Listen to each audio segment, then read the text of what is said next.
passou 15 minutos. Falta 5. Eu vou começar a gravar. Né?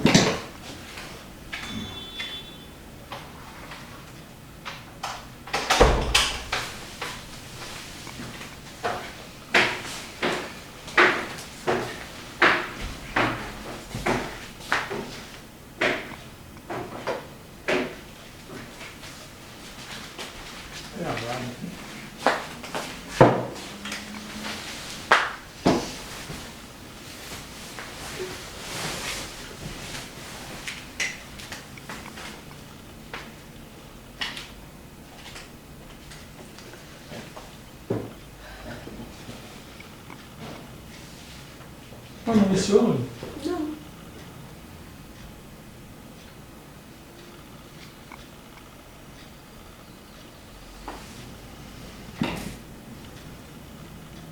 Mãe, começa aí. Já coloquei. Ah, não.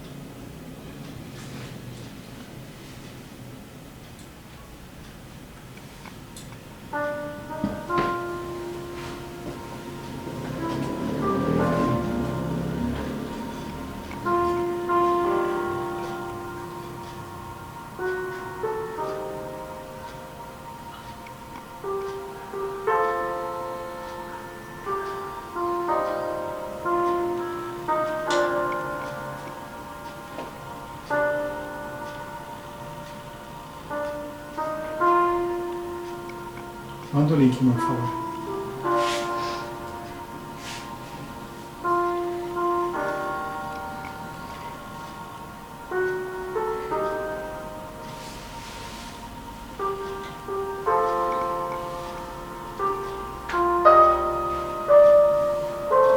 Não tô mostrando aqui que você tá olhando.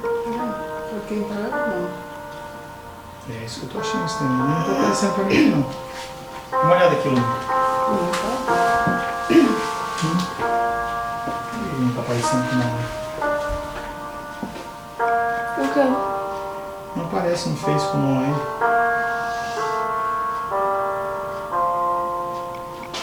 Agora tá.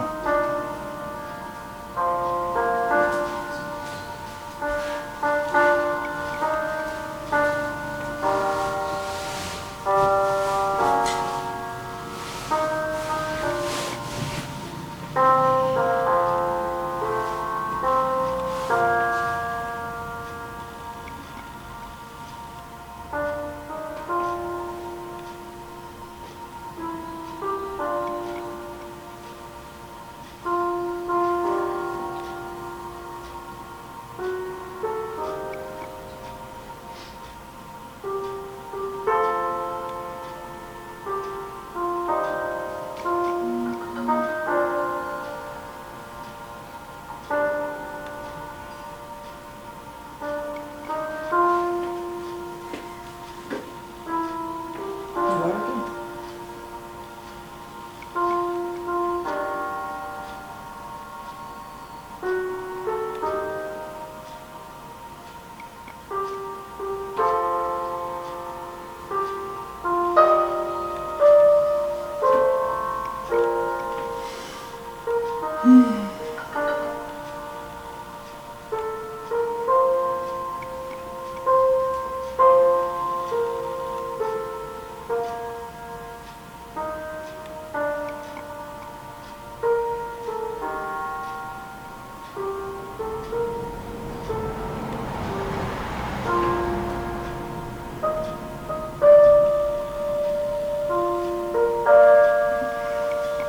Para o som, por favor.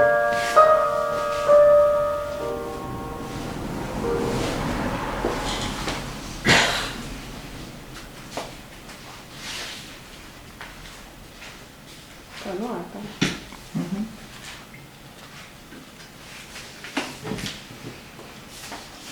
Paz seja convosco.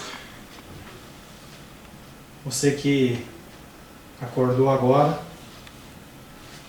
pegou apenas uma parte ou não pegou a primeira parte da dominical, ela já está disponível no Facebook. Mais tarde eu vou estar, mais tarde não, durante a semana eu vou estar enviando no link para você, se você quiser rever, tirar alguma dúvida, você vai poder ter essa liberdade. Nesse segundo período, nós estamos trabalhando o livro de Gálatas, capítulo 5. Quero convidar você a abrir a palavra de Deus em Gálatas, capítulo 5. Semana passada nós iniciamos falar sobre versos 13, 14, 13, não sei se chegamos a falar o 14. Nós vamos fazer a nossa leitura de Gálatas, capítulo 5. Nós vamos ler do verso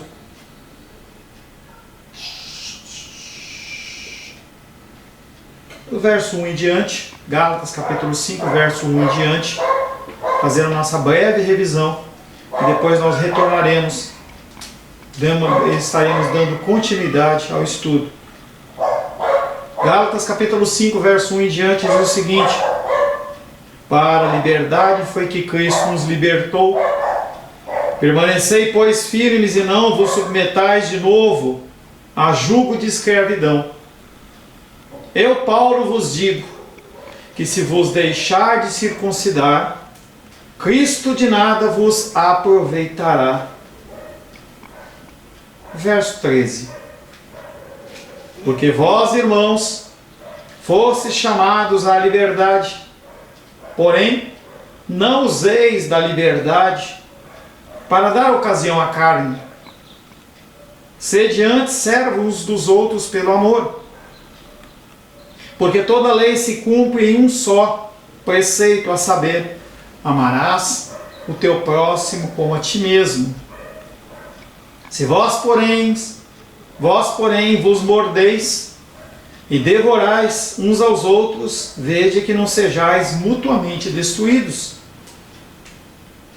Digo, porém, andai no Espírito e jamais satisfareis a concupiscência da carne. Porque a carne milita contra o Espírito e o Espírito contra a carne.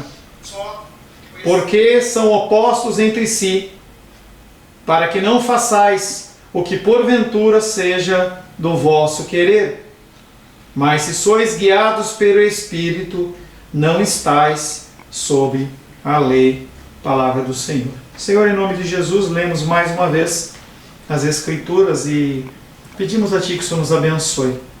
Que haja sobre nós o espírito de entendimento, que o Senhor possa falar aos nossos corações, que nós possamos receber do Senhor o ensinamento, que nós possamos receber do Senhor, Pai querido, a capacitação, o entendimento, tudo seja para a glória, honra e louvor do Teu nome. Semana passada começamos a falar de Gálatas capítulo 5, versos 13 em diante.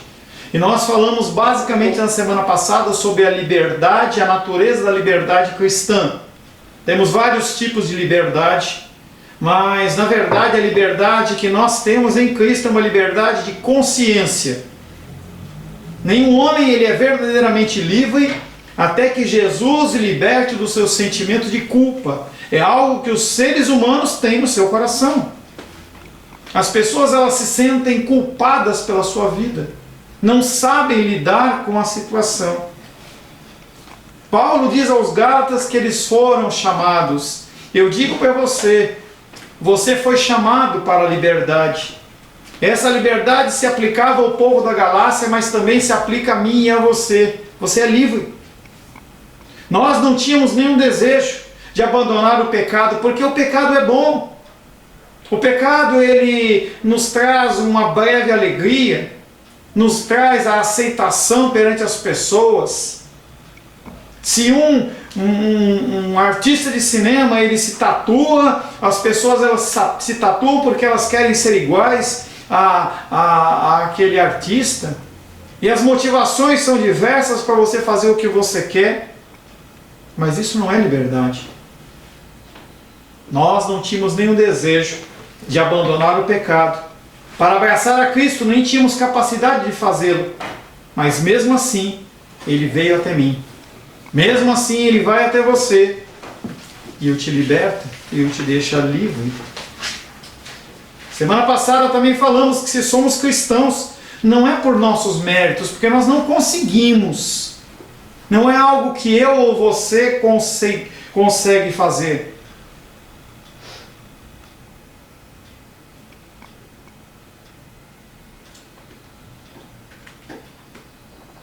Nós não conseguimos.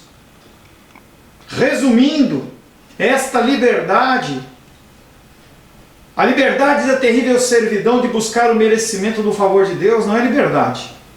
Você achar que você pode fazer o que você quer, quando você quer, como você quer, isso não é liberdade. É escravidão.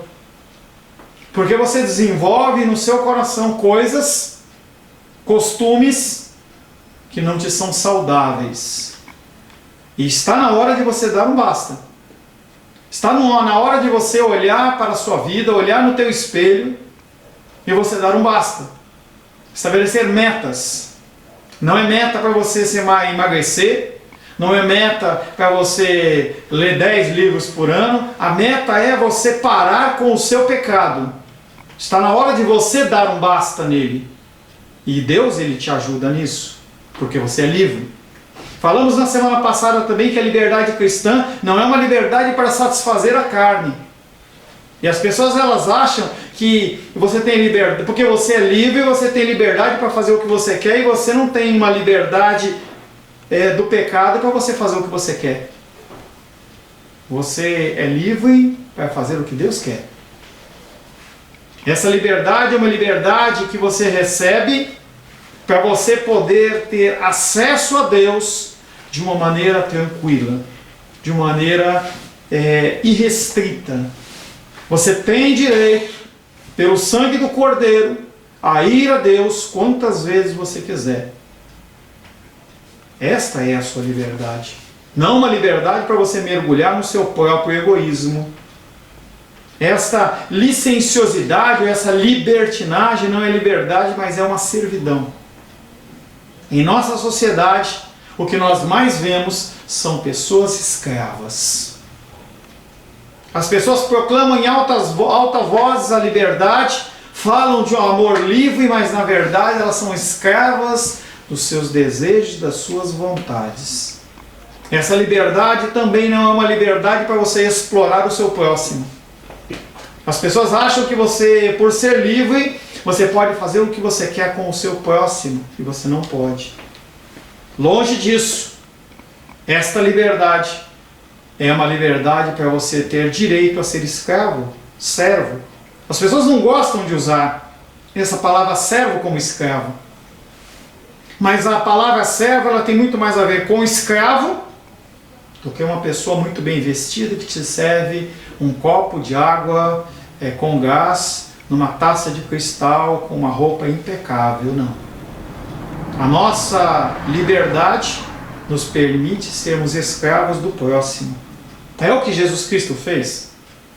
Ele, sendo livre, ele se despoja da sua glória, se despoja da sua majestade para te servir. E na cerimônia do lava-pés ele mostra bem isso, dizendo assim: se eu sou mestre e lavo os pés, imagina o que você tem que fazer. A liberdade cristã é uma liberdade de serviço, não é uma liberdade de egoísmo.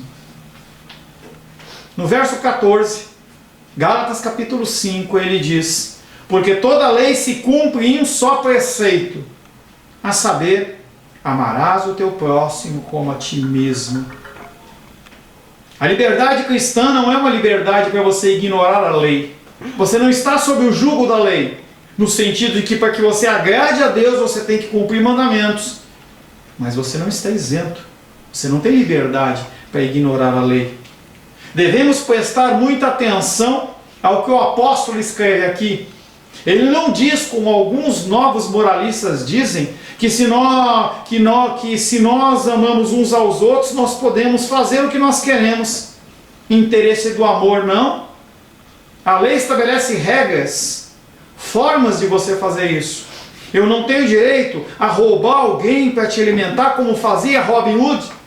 Robin Hood, a história dele diz que ele era um homem que roubava dos ricos para dar aos pobres. E os moralistas falam: não, isso está certo, está errado.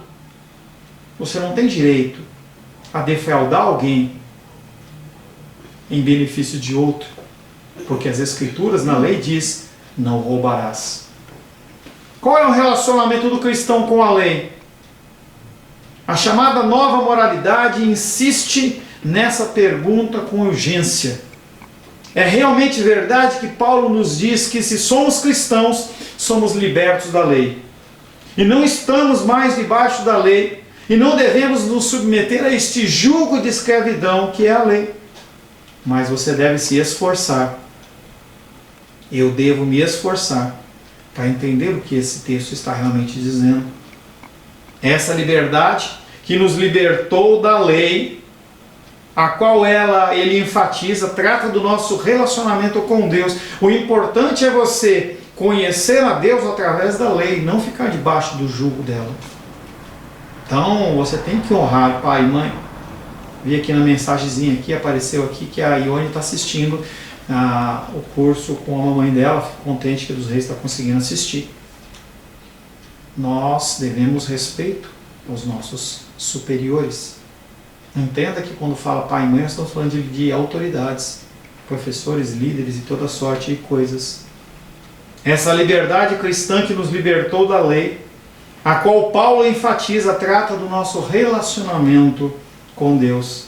Significa que a nossa aceitação não depende da nossa obediência às exigências da lei, mas da fé em Jesus Cristo, que assumiu a maldição da lei quando morreu. E isso certamente não quer dizer que você não precisa cumprir os mandamentos do Senhor. As pessoas elas acham, não estamos na época da graça, não preciso cumprir mais nada. Quando você ler os Evangelhos, quando você ler o Novo Testamento, saiba que todo o Novo Testamento é apenas, única e exclusivamente, uma atestação do que foi falado no Antigo. Se você não leu o Antigo, você não vai entender o que o Novo está falando. Via com muita tristeza, um pedacinho, não perdi meu tempo não, um vídeo de uma pessoa que falava assim, olha, agora as pessoas estão olhando para a Bíblia e dizendo que ela é a palavra de Deus, parece que é uma idolatria pela palavra. Não é idolatria, simplesmente é a nossa manual de vida, é onde nós recebemos a normatização do que nós temos que fazer, como nós devemos agir. É o que define, é o que mostra, é o que organiza a sua vida para você saber se você está dentro dos planos de Deus, se você está dentro da vontade de Deus ou se você não está. Embora não possamos ser aceitos por guardar a lei, depois que somos aceitos, continuamos guardando a lei por causa do amor que temos a Deus, que nos aceitou e nos deu o seu Espírito para nos capacitar a guardá-la. O que os fariseus não conseguiam fazer, você consegue, porque você tem dentro do seu coração o Espírito de Deus. Você pode dizer não à vazão do seu coração, e se mesmo assim você der, você tem a capacidade de pedir perdão.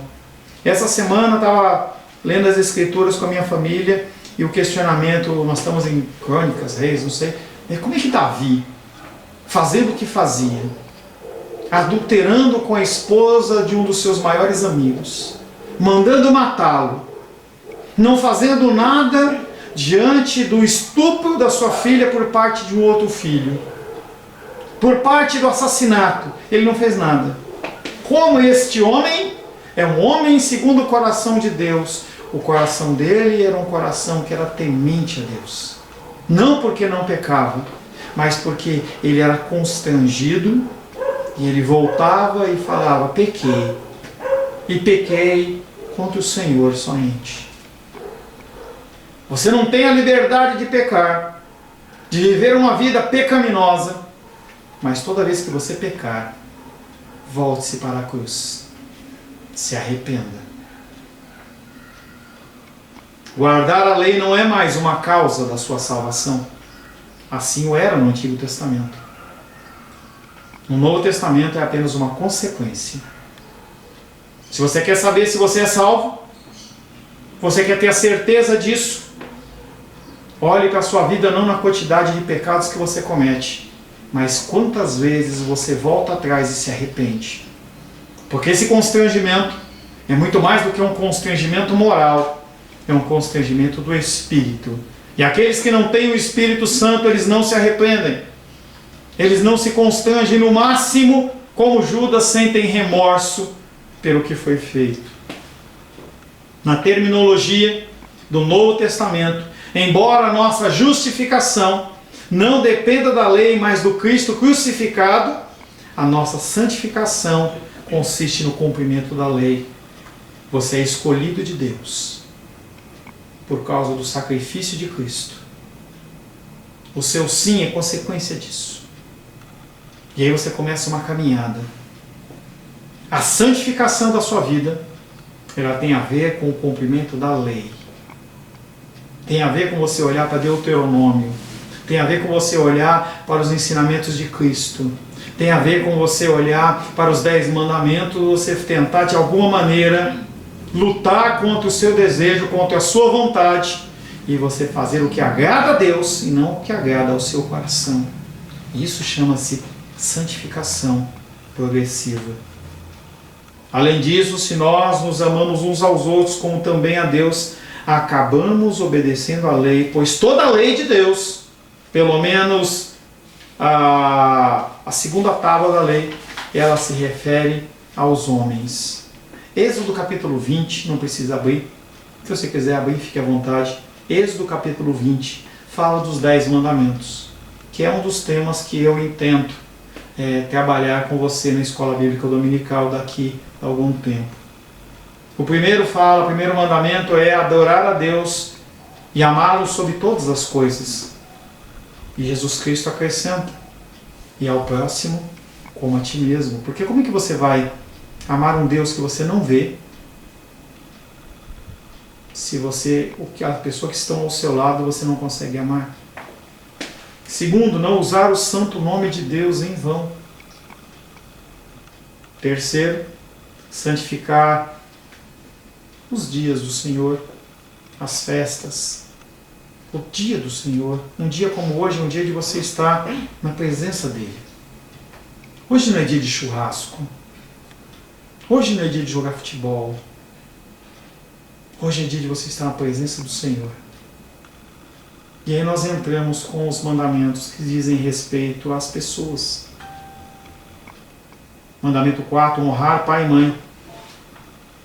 Não apenas aquele que te gerou, mas aqueles que também são autoridade sobre a sua vida. Verso 5, mandamento 5, não matar. E dentro de não matar, entenda que você não deve causar nenhum outro dano no corpo ou na alma, seja a si mesmo, seja ao próximo. Você não tem que, nos mandamentos 6, você deve guardar a castidade nas palavras e na obra. Santifica os teus lábios. Olha o que tem saído da sua boca. Porque o que sai da sua boca é o que está do seu coração. Não furtar, não roubar, não danificar, não prejudicar o próximo. 8. Não levantar falsos testemunhos. Cuidado com a fake news. Vi um vídeo que um irmão mandou, e aí a pessoa joga um monte de fatos ali, e aí o que acontece é que parece que porque tem um ou outro verdadeiro, todos são. Cuidado. Hoje a gente divulga com muita facilidade coisas que a gente nem tem certeza. Cuidado com os vídeos, mesmo que aparentemente eles sejam cristãos. Antes de você compartilhar, antes de você coçar o dedo, se você realmente vale a pena, assista até o fim antes de você jogar para frente. Guarda os seus pensamentos, guarda os seus desejos. E o 10º, não cobiça as coisas alheias. Seja satisfeito com aquilo que o Senhor te deu, com aquilo que Ele tem te entregue. Paulo diz a mesma coisa em Gálatas 6:2. Levai a carga uns dos outros e assim cumprireis a lei de Cristo. É assim que você cumpre a lei de Cristo, ajudando as pessoas a levar os seus fardos. Falei na semana passada, falo nesta semana. Pergunte se as pessoas precisam de ajuda, se as pessoas precisam de alguma coisa.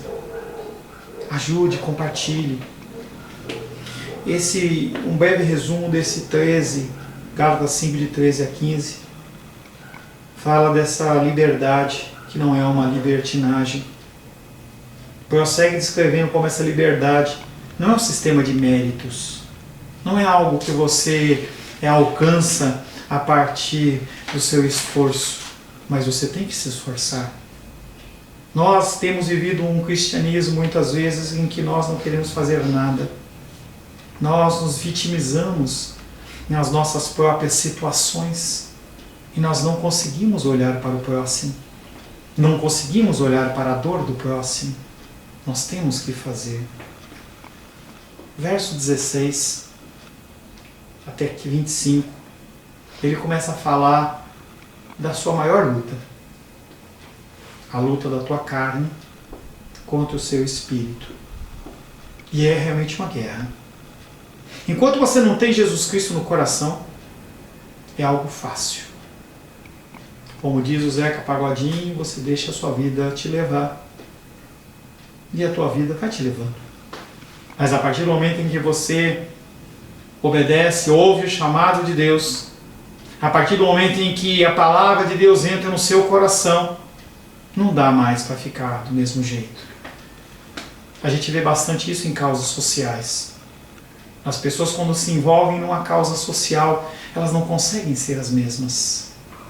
Você dentro da igreja, quando você tiver uma atribuição, uma função, você não consegue mais ficar sentado. Eu lembro que isso foi uma grande verdade na minha vida, no início. Quando eu comecei a receber uma série de ministérios, eu não conseguia mais ficar sentado. Era algo que para mim não era mais natural. Eu tinha que fazer alguma coisa. A grande ênfase da segunda metade de Gálatas capítulo 5 é que em Cristo nós temos a liberdade. Estávamos sob servidão da maldição ou condenação da lei, mas Cristo nos libertou dela. Eu era escravo do pecado, você era escravo do pecado, mas agora nós somos filhos de Deus. Mas cada vez que Paulo escreve sobre a liberdade, ele acrescenta a advertência que ela podia ser facilmente perdida. Aos que se deslizam da liberdade para a escravidão, nós falamos em Gálatas capítulo 5, verso 1. Você está como livre e você se põe como escravo. Outros transformam a sua liberdade numa libertinagem, nós vimos em Gálatas 5,13. Esse foi o tema de Paulo nos últimos 2 parágrafos que já olhamos. Particularmente nos versos 13 a 15, apóstolo Paulo enfatizou que a verdadeira liberdade é uma liberdade de obediência a Deus e não servidão à sua vontade. A questão agora é como essas coisas são possíveis. A resposta é pelo Espírito Santo. Pastor Paulo, como que eu vou lutar contra esta minha debilidade? Contra esse meu pecado? A resposta chama-se Espírito Santo. Só Ele pode te manter verdadeiramente livre, porque você foi feito livre por Cristo. Mas a manutenção da sua liberdade, ela é através da figura do Espírito Santo. Esse pedaço do texto, de 16 a 25, desenvolve esse tema e está simplesmente cheio do Espírito Santo. Esse texto que nós vamos trabalhar, ele transborda a ação do Espírito Santo. O Espírito Santo é apresentado como nosso santificador. É o único que pode se opor à nossa carne e subjugá-la. Você não consegue. Eu não consigo. Quando você menos perceber, você olha para a sua vida e fala, pecou de novo. Pecou de novo.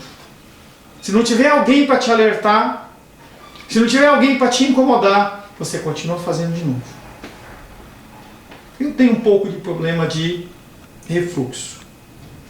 E às vezes eu acabo tossindo e fico aquele...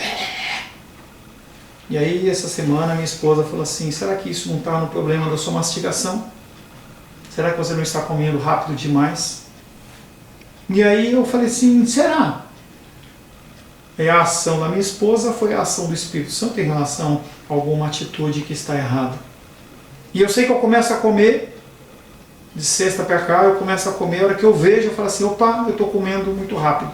Vamos dar uma descansada? Vamos dar uma parada? É isso que o Espírito Santo faz com você. Você se pega muitas vezes no meio do pecado, mas você se constrange, você volta atrás. A ação do Espírito Santo é essa ação. Até que chegue um momento em que você, e eu espero que chegue um momento em que eu consiga normatizar a minha mastigação e minha alimentação, e que, se Deus assim o permitir, possa acabar com esse problema que eu tenho. O Espírito Santo, nesse texto, ele é mencionado 7 vezes. E ele nos capacita a cumprir a lei para sermos libertos do seu domínio. E além disso, e não só isso, mas além disso, ele produz na minha vida e na sua vida o fruto da justiça, o fruto do Espírito. Assim, o desfrutar a liberdade cristã depende do Espírito Santo. Na verdade, é Cristo que nos liberta, conforme eu já disse. Mas sem a obra contínua, orientadora e santificadora do Espírito Santo, você morre na praia. Você não consegue. O tema desse parágrafo pode ser dividido em 2 partes. Primeiro, há um conflito na sua vida. Há um conflito no seu coração. Você sabe que está errado e você luta contra isso. O apóstolo Paulo dizia: o que eu quero fazer, eu não faço. E aquilo que eu sei que é errado, esse eu faço. O apóstolo Paulo identificou isso na sua vida, na vida dele, e você também pode identificar na sua. Primeira parte, o fato de que existe um conflito. Você tem que aceitar isso. Não aceitar como vou deixar acontecer. Não. Você tem que reconhecer para que comece a mudança no seu coração. E o segundo, há um caminho para a vitória. Há uma saída. Você não está numa situação em que não tem saída. Há uma saída. Não porque você é capaz, mas porque o Espírito Santo mora dentro do seu coração. Vamos tratar primeiro do conflito cristão. E está nos versos 16 a 23. Quero convidar você, vou ler só esse pedacinho, do 16 até o 23. Abra aí Gálatas capítulo 5, versos 16 a 23. Diz assim a palavra de Deus: digo, porém, andai no Espírito e jamais satisfareis a concupiscência da carne, o desejo, a vontade da carne. Porque a carne milita contra o Espírito e o Espírito contra a carne, porque são opostos entre si, para que não façais o que porventura seja do vosso querer. Mas se sois guiados pelo Espírito, não estáis sob a lei. Ora, as obras da carne são conhecidas e são prostituição, impureza, lascívia, idolatria, feitiçarias, inimizades, porfias, ciúmes, iras, discórdias, dissensões, facções, invejas e bebedices, glutonarias e coisas semelhantes a essas, a respeito das quais eu vos declaro, como já outrora vos preveni, que não herdarão o reino de Deus os que tais coisas praticam. Mas o fruto do Espírito é amor, alegria, paz, longanimidade, benignidade, bondade, fidelidade, mansidão, domínio próprio. Contra essas coisas não há lei. Já te alerto que eu não vou trabalhar cada elemento desse especificamente. Eu creio que isso vai ser motivo de um estudo em que nós vamos falar especificamente do fruto do Espírito e o fruto da carne, de uma maneira bem específica. Mas hoje, nós vamos, a partir de hoje, até o fim desse estudo, nós vamos falar de uma maneira muito superficial, mas nós vamos estar citando. Os combatentes no conflito são chamados da carne e o espírito, como numa luta de boxe, uma luta qualquer que seja, ou como num jogo de futebol é declarado: hoje é tal contra tal. Quem está chamado neste conflito cristão do meu coração e do seu coração chama-se, de um lado, carne, do outro lado, espírito. Parece uma luta injusta, porque a sua carne você alimenta o dia todo, todo o tempo. E o teu espírito talvez você alimente apenas no domingo.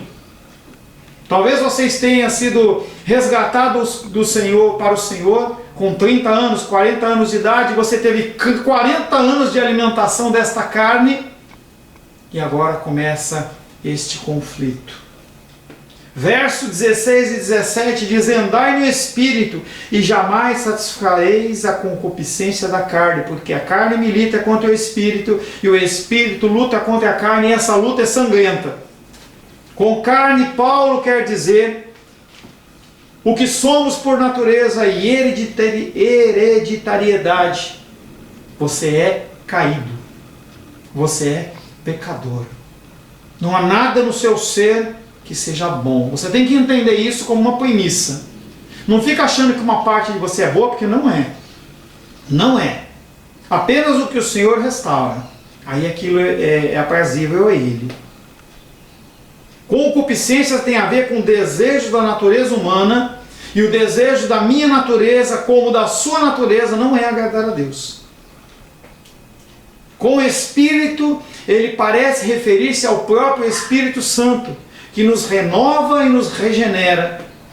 Primeiro, dando-nos uma nova natureza. Você é uma nova criatura. A partir do momento em que ele habita no seu coração, você passa a ser uma nova criatura. Mesmo que não completa, mesmo que não perfeita, mesmo que não de uma maneira que você desejaria, ou que a palavra de Deus diz que você tem que ser, mas você é uma nova criatura. Algo mudou na sua vida, você não é mais o mesmo. Simplesmente poderíamos dizer que a carne representa o que somos por nascimento natural, e o Espírito é o que nos tornamos com um novo nascimento. E esses dois, carne e Espírito, eles vivem em oposição contínua. Alguns pastores, alguns mestres sustentam que o cristão não tem conflito interior, ou qualquer guerra civil dentro de si, pois segundo eles a carne foi morta e a sua velha natureza está morta, mas se isso acontece com alguém, não acontece comigo. Não sei se acontece com você. E aí eu posso ver, aproveitando que a dos Reis está assistindo, ela olhando e falando assim, eu não sou, a minha carne não está morta, a minha natureza não está morta. Eu tenho poder e autoridade através do Espírito para mudar, mas eu continuo voltando às velhas práticas. Já citei alguns domingos atrás uma passagem de Lutero em que ele fala que quando ele aceitou a Cristo, ele matou a velha criatura, ele afogou no batismo a velha criatura, mas depois de um tempo ele descobriu que o maldito sabia nadar. O velho homem, ele volta e ele volta e ele volta. Os cristãos, na expressão de Lutero, não são feitos de pau e pedra. Isto é, não são pessoas que nunca se emocionam com nada, nunca sentem qualquer desejo ou qualquer anseio da carne. Você não é um pedaço de ferro, você não é uma madeira, que você toma uma forma e nada mais muda. Não, o tempo inteiro você é suscetível às lutas. É verdade que à medida que aprendemos a andar no Espírito, a carne vai ficando cada vez mais subjugada, e eu, quando olho para a minha vida lá atrás, eu vejo que eu estou melhor. Não estou como deveria, porque o padrão é Cristo. Você tem que olhar para trás e falar assim, eu já não faço mais isso. Eu já não falo mais isso. Eu já não ajo mais desta maneira. Mas a carne e o Espírito permanecem. E o conflito entre eles é incessante. Todos os dias. Todos os momentos do seu dia, este conflito existe. E você é colocado à prova. Ninguém está vendo. Talvez seja você e o seu celular. Talvez você no seu carro. Ninguém está vendo. Ninguém humano. Mas você sabe. Quando você está no carro e você faz algo que não deve e olha pelo retrovisor, você se vê. Deus te vê. Na verdade, podemos até dizer que este é um conflito especialmente cristão. Por que cristão? Porque sem a ação do Espírito Santo, você entrega a sua vontade. Você entrega o seu querer, a sua vontade, o seu desejo. Não negamos que exista algo chamado conflito moral. As pessoas, elas têm isso. Graças a Deus. As pessoas têm no coração valores morais que aprenderam na infância com seus pais, que aprenderam numa escola bíblica dominical ou em algum culto. Algo te segura. Eu não estou falando disso. Eu estou falando da ação do Espírito Santo. Essa luta ela é muito mais feroz entre os cristãos, porque nós possuímos duas naturezas. Uma natureza natural, carnal, e uma natureza espiritual do Espírito, que vivem em conflito inegociável. Vamos considerar agora o tipo de comportamento através do qual se expressam essas duas naturezas. Vamos falar um pouquinho, bem superficialmente, sobre a ação da carne e a ação do Espírito. No verso 18 a 21, o apóstolo Paulo ele fala sobre o fruto da carne. O que a carne mostra? Se você plantar uma sementinha de laranja, se você cuidar e tiver o conhecimento de como fazer isso florescer e tudo mais, depois de um tempo essa semente vai virar uma árvore e vai dar laranja. A carne, ela tem frutos específicos que habitam no meu coração e no seu coração. A carne, provavelmente dita, é a nossa velha natureza. Ela é invisível, mas as suas obras e os seus atos, eles são públicos, eles são evidentes. Apesar do termo carne não se referir à sua carne, e sim ao desejo do teu coração, o centro da sua alma, porque do coração procedem os maus desígnios, procedem os assassinatos, as maledicências. Essas manifestações da carne, elas não ficam escondidas dentro do teu coração. Elas são manifestas. E quais são? Antes de examinarmos a lista das obras da carne, convém dizer alguma coisa sobre a expressão a concupiscência da carne, que está no verso 16. Infelizmente, essa expressão veio a ter em português uma conotação que o seu equivalente em grego não tem. Atualmente, concupiscência significa desejo sexual descontrolado e carne significa corpo. De modo que a concupiscência da carne, os pecados da carne na linguagem humana são aquelas relacionadas com os nossos desejos sexuais físicos. Mas o que o apóstolo Paulo quer dizer é muito mais do que isso. É muito mais profundo do que isso. Para ele, a concupiscência da carne é todo o desejo pecaminoso da minha natureza caída, da sua natureza caída. Nós temos a pandemia acontecendo. E foi lançado um programa do governo. Cadastre-se e você receberá R$600 até R$1.200 por família. Quantas pessoas? Eu vi ontem que há mais de 32 milhões de pessoas já cadastradas para receber este benefício. Será que as 32 milhões de pessoas realmente se enquadram nisso? Será que os 32 milhões de pessoas que se cadastraram precisam disso? E nós crucificamos os nossos políticos pelas suas propinas? Mas será que quando nós agimos desta maneira, nós não estamos agindo de uma maneira também errada? Paulo quer dizer muito mais do que o desejo da carne. Está falando de todo o desejo do seu coração, inclusive o desejo de levar vantagem em tudo. Essa lista que o apóstolo Paulo não é uma lista exaustiva. O que é uma lista exaustiva? Não é cansativa de ler. Exaustiva tem que dizer que, ele alcançou todos os elementos. Não. Ele cita alguns. Ela não é exaustiva. Tanto que ele termina a lista falando, e coisas semelhantes. No verso 21, ele fala assim, invejas, bebedices, glutonarias e coisas semelhantes a estas. Porque se ele ficasse descrevendo, talvez ele escrevesse mais uma carta inteira para os Gálatas dos pecados e desejos do nosso coração. Então ele fala, olha, eu estou dando uma referência para vocês. tudo que for semelhante a isso, tiver uma motivação como essa, está incluso aqui. Ele abrange pelo menos 4 áreas dentro das coisas semelhantes e esses que ele já citou. A primeira é sexo. A segunda, a religião.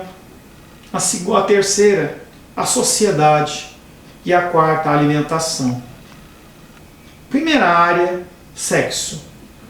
Verso 19, ele fala sobre prostituição, impureza e lascívia. A palavra prostituição geralmente tem a ver com fornicação, dando a entender uma relação sexual entre pessoas que não são casadas, mas pode referir-se a qualquer tipo de comportamento sexual ilegal.